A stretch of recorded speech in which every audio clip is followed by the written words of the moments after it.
बाबा तेरी यादों में मन में प्रकाश भर जाए। बाबा तेरी यादों में मन में प्रकाश भर जाए। शुभ संकल्पों के उजालों से अंधियारा दूर हो जाए। बाबा तेरी यादों में मन में प्रकाश भर जाए। बाबा तेरी यादों में मन में प्रकाश भर जाए।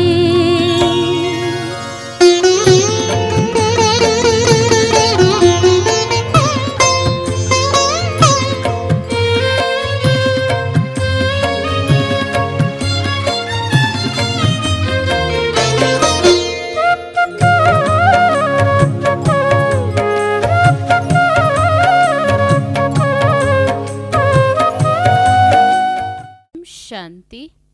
आज 1 दिसंबर 2021।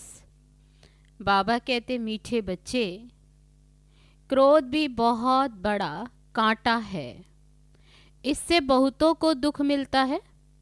इसलिए इस कांटे को निकाल सच्चे सच्चे फूल बनो। प्रश्न है, कांटे से फूल बनने वाले बच्चों को बाप कौन सी आथत देते हैं, धैर्य देते हैं?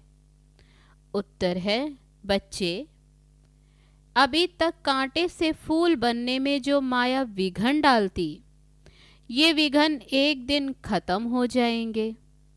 तुम सब स्वर्ग में चले जाएंगे। यह कलयुगी कांटे खत्म हो जाएंगे। बाप ने तुम्हें संगम युगी पॉट में डाला है। माया भल मुरझा देती है, लेकिन ज्ञान का बीज अविनाशी है। ये बीज विनाश नहीं हो सकता। गीत है, न वे हमसे जुदा होंगे, न उल्फत दिल से निकलेगी। ओम शांति। शिव बाबा ब्रह्मा के तन से मीठे मीठे सिकी लदे रूहानी बच्चों प्रति गुह्य राज व ज्ञान समझा रहे हैं। एक तो बच्चों ने गीत सुना कि बाबा, हम आपके ऊपर बलि चढ़ेंगे, भल कितने भी सितम सहन करने पड़े। सितम क्यों होते हैं? क्योंकि मनुष्यों को जहर नहीं मिलता, विकार नहीं मिलता। ये तो बच्चे जानते हैं कि हम ना आत्मा को और ना परमात्मा को जानते थे, ना अपने आप को ना बाप को जानते थे। इसलिए जैसे जानवर बुद्धि थे। लौकिक संबंध में तो अपने को जानते हैं, बाप को भी जानते हैं। इस समय के मनुष्य अपने को और पारलौकिक बाप को बिल्कुल ही नहीं जानते। कह देते हैं परमात्मा का तो कोई नाम रूप देश काल है ही नहीं, तो फिर आत्मा का भी नहीं होना चाहिए। आत्मा को भी वह लोग जानते ही नहीं। कह देते आत्मा सो परमात्मा। अभी तुमने ये जाना है, वह तो सिर्फ नाम मात्र कह देते हैं कि आत्मा और जीव, आत्मा अविनाशी है और जीव विनाशी है। अच्छा, आत्मा क्या चीज है, कैसे कैसे पार्ट बजाती है, कितना समय पार्ट बजाती, इस आत्मा की नॉलेज का कोई वर्णन कर न सके। अभी तुम जानते हो आत्मा छोटा स्टार है। आत्मा में ही सारा 84 जन्मों का अविनाशी पार्ट नुधा हुआ है। शंकराचार्य की आत्मा भी अपना पार्ट बजा रही है। ये भी कोई नहीं जानते कि आत्मा कैसे सतो प्रधान फिर सतो रजो तमो में आती है। सिर्फ कह देते भ्रकुटी के बीच चमकता है अजब सितारा, बस और कुछ नहीं जानते। आत्मा को नहीं जाना, गोया परमात्मा को भी नहीं जाना। इस समय ये है कांटों का जंगल, सब कांटे हैं। न रचयिता परमपिता परमात्मा को जानते हैं, न रचना के आदि मध्य अंत को जानते। तुम बच्चे आत्मा और परमात्मा को जानते हो, सो भी नंबरवार पुरुषार्थ अनुसार। बहुत बच्चे हैं जो यथार्थ रीति नहीं जानते। देह अभिमान में रहने के कारण पूरी धारणा नहीं होती। नंबरवार तो है ना। पूछते हैं बाबा ऐसे क्यों है। बाबा कहते बच्चे ये राजधानी स्थापन हो रही है, इसमें सब प्रकार के जरूर चाहिए। पत्थर बुद्धि हो तब तो कम से कम पद पाएं। अगर खुद जानते हो तो फिर औरों को भी समझाएं। तुम कहेंगे आगे चलकर समझाने लग पड़ेंगे, परंतु ऐसे भी कोई चाहिए तब तो कम पद मिलेगा ना। बाबा कहते नंबरवार हैं, कहाँ राजा कहाँ प्रजा, कितना फर्क है। यहाँ तो राजा प्रजा सबको दुख है। सतयुग में ना राजा को दुख है और ना प्रजा को, परंतु मर्तबे में फर्क है। पूरी धारणा ना होने कारण किसको समझा नहीं सकते, फिर कोई न कोई कांटा लगता रहेगा, कभी लोभ का कभी मोह का। बाबा कहते ऐसे भूतों की प्रवेशता होती रहेगी। ये भी होना है जरूर। तुम हो प्रजापिता ब्रह्मा कुमार कुमारियां। प्रजापिता का बाप कौन? शिव बाबा। बाकी शिव का बाप कोई होता नहीं। ये ब्रह्मा विष्णु शंकर भी शिव की रचना है। तो सब हो गई आत्माएं। परम पिता परमात्मा एक है। ब्रह्मा विष्णु शंकर अथवा लक्ष्मी नारायण आदि कोई भी मनुष्य आत्मा से कभी गति सदगति का वर्षा मिल नहीं सकता। मनुष्य ना आत्मा को यथार्थ जानते हैं और ना ही परमात्मा को जानते हैं। एक परम पिता परमात्मा ही आत्मा का रियलाइजेशन करा सकते हैं। ज्ञान से सदगति होती। ज्ञान तो एक बाप ही देते हैं। कोई कोई बच्चे फिर यज्ञ की स्थूल सेवा भी बहुत करते हैं। इस सब्जेक्ट से भी मार्क्स मिलती। अब तुम बच्चों को बाप अमर कथा तीसरी की कथा सुनाते। ये वास्तव में कथा नहीं है, ये है रूहानी ज्ञान। अपने को और बाप को जानना।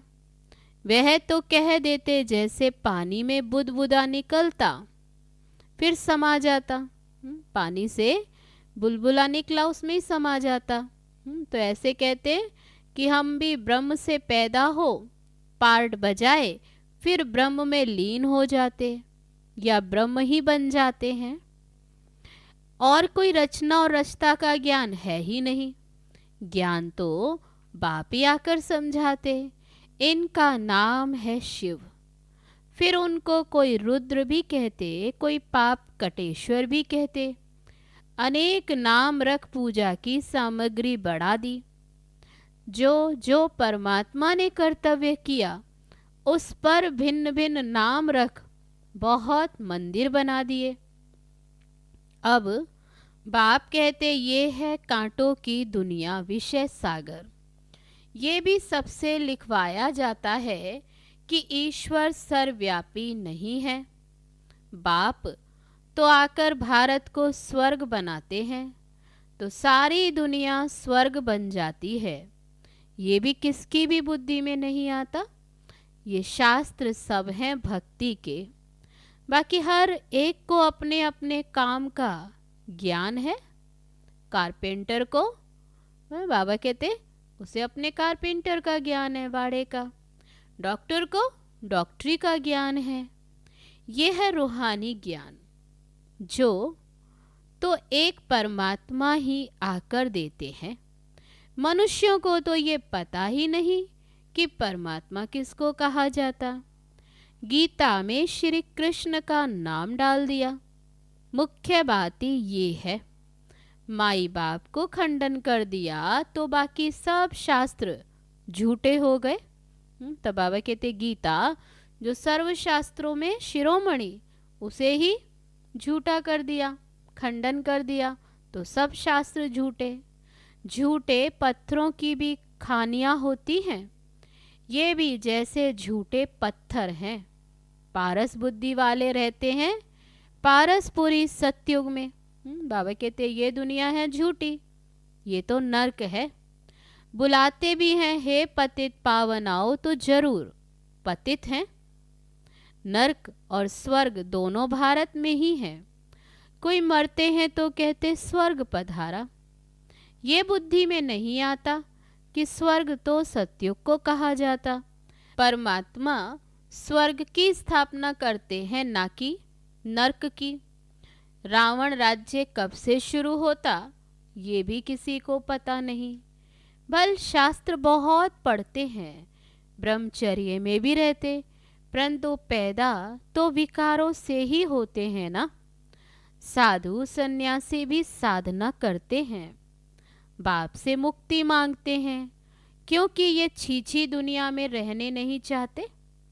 अब बाबा कहते पहले आत्मा को जानो कि कैसे जन्म मरण में आती है, कैसे सच्चे सोने में खाद पड़ती है, कैसे 84 जन्मों का पार्ट बजाती है। सबसे जास्ती पार्ट तुम्हारा है। जो देवी देवता थे वही पूरे 84 जन्म लेते। लक्ष्मी नारायण ने राज्य किया, फिर कहाँ गए? उनकी आत्मा ने जरूर जन्म तो लिया होगा ना। अब वह कहाँ है ये कोई जानता नहीं। क्रिश्चियन लोग जानते हैं कि क्राइस्ट इस समय बेगरी पार्ट में होगा। तुम तो अच्छी रीति जानते हो लक्ष्मी नारायण जो स्वर्ग के मालिक थे, उन्हों को ही पुनर्जन्म ले 84 जन्म पूरे करने हैं। सभी आत्माएं 84 जन्म नहीं लेंगी। ये भी ज्ञान बुद्धि में धारण करने का है। योग में रहने के सिवाय कांटों से फूल बन नहीं सकते। योग से ही विकर्म विनाश होंगे, सतो प्रधान फूल बनेंगे। जब तक यहाँ है बाबा कहते इस पुरानी दुनिया में, तब तक कुछ न कुछ कांटे पने का अंश रहता है, विकारों का। बाबा कहते अंश रहता। फूल बन गए फिर तुम यहाँ रह नहीं सकेंगे। फूलों का बगीचा सतयुग को कहा जाता। अभी तुम कांटों के जंगल अथवा रावण के राज्य में हो। सब कांटे ही कांटे हैं। जो बहुत कांटों को फूल बनाते उन्हें ही सच्चा खुशबूदार फूल कहेंगे। एक फूल होता है किंग ऑफ फ्लावर, सफ़ेद होता है, टेबल पर रखा जाता, फिर खिलता रहता है, खुशबू बढ़ती रहती। ऐसा फूल कोई होता नहीं। अब किंग फूल है तो क्वीन भी चाहिए। रात की रानी, गुलाब, मोतिया आदि अच्छे अच्छे फूल हैं। फ्लावर शो दिखाते हैं, वहाँ सब अच्छे अच्छे फूल ले आते। जो अच्छे अच्छे फूल लाते उनको फिर इनाम भी मिलता है। तुम भी फूलों का बगीचा बनाते हो ना? बाबा कहते शिव पर फूल चढ़ाते, उसमें रतन जोत अक के फूल भी चढ़ाते। बाबा ने समझाया, मैं यहाँ तुम बच्चों को फूल बनाने का पार्ट बजाता हूँ। मैं जानता हूँ कौन गुलाब के फूल हैं, कौन मोतिया है, कौन रतन जोत है, कौन अक है। सबसे छीछी होता है अक का फूल। उनकी चलन ही कांटों मिसल होती है। कोई कोई फिर बहुत तीखे कांटे हैं। क्रोध भी एक कांटा है, बहुतों को दुख देते। अभी तुम कांटों की दुनिया से किनारे में हो, संगम पर हो। बाबा कहते तुम ना कांटों की दुनिया में न फिर फूलों की बगीचे में, अभी कांटों की दुनिया से किनारे में हो। कहाँ? संगम पर। कांटों से फूल बन रहे हो। जैसे माली कांटों को निकाल फूलों को अलग पॉट में रखते, तुमको भी बाबा ने अलग कर दिया। तुम अभी संगम पर हो। तुम्हारी मरम्मत होती रहती, फिर भी माया कांटा बना देती है। फिर भी एक बार हमारा बन गए, बाबा का बन गया, तो ये माया के विघन भी एक दिन खत्म हो जाएंगे। फिर ये जो पॉट में लगे हुए फूल हैं वे सब स्वर्ग में चले जाएंगे। जो इस संगम योगी पॉट में है, बाबा कहते फिर वे स्वर्ग में चले जाएंगे। कलयुगी कांटे सब भस्म हो जाएंगे। तुम कितने थोड़े फूल हो, तुम्हें संगम योगी पॉट में डाला है, बीज बोया हुआ है।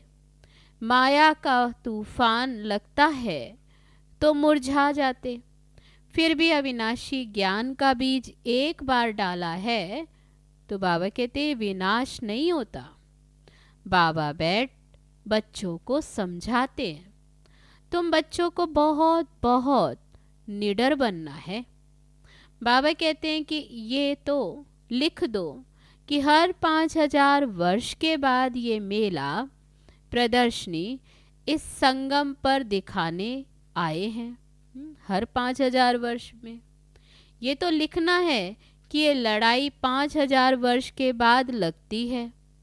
पुरानी दुनिया को नया बनाने, ये नरकवासियों को स्वर्गवासी बनाने। बाबा डायरेक्शन तो बहुत देते, युक्तियाँ तो बाबा बहुत सहज बताते। बाबा को याद करो और स्वर्ग की बादशाही लो। मनुष्य तो पानी में टुबका मारते रहते, सो भी सागर में जाए ना। नदियाँ सागर से निकलती हैं, नदियों का बाप सागर है ना, वहाँ जाकर स्नान करो।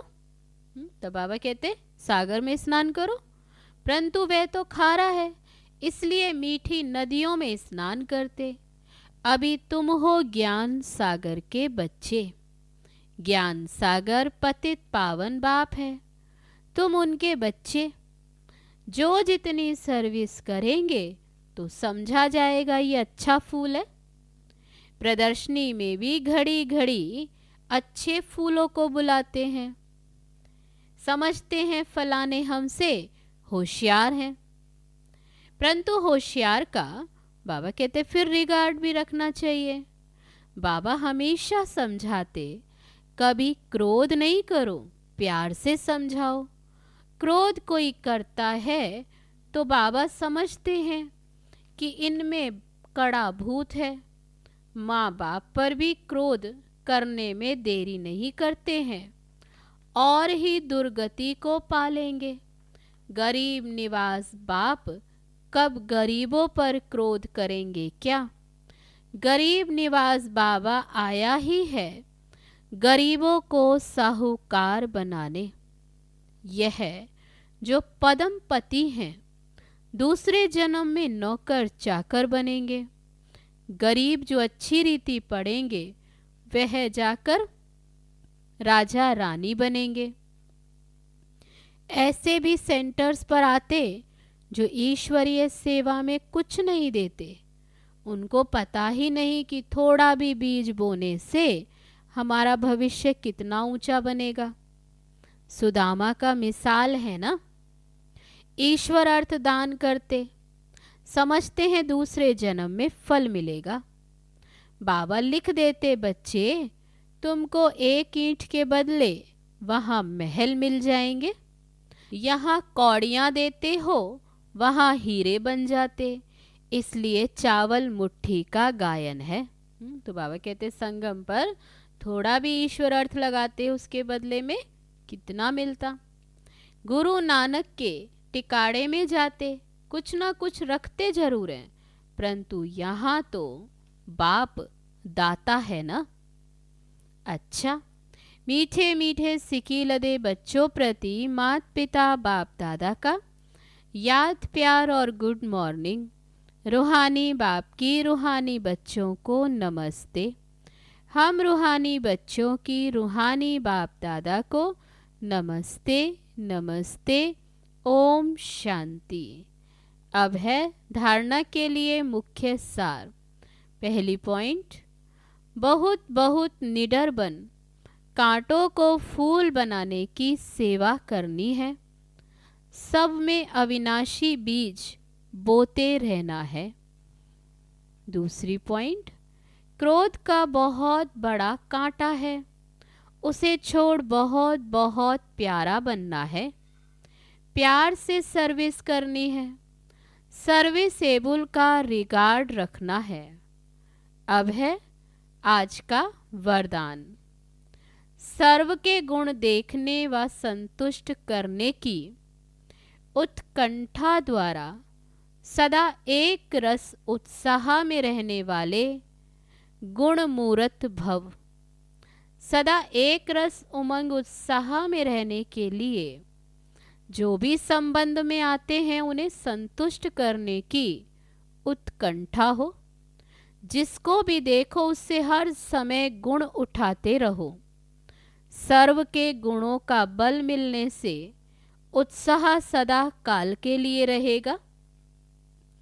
उत्साह कम तब होता जब औरों के भिन्न भिन्न स्वरूप, भिन्न भिन्न बातें देखते सुनते हो, लेकिन गुण देखने की उत्कंठा हो तो एक रस उत्साह रहेगा और सर्व के गुण देखने से स्वयं भी गुण मूर्त बन जाएंगे। अब है आज का स्लोगन। बेहद के वैराग्य वृत्ति का फाउंडेशन मजबूत हो तो सेकंड में अशरीरी बनना सहज है। अच्छा, ओम शांति।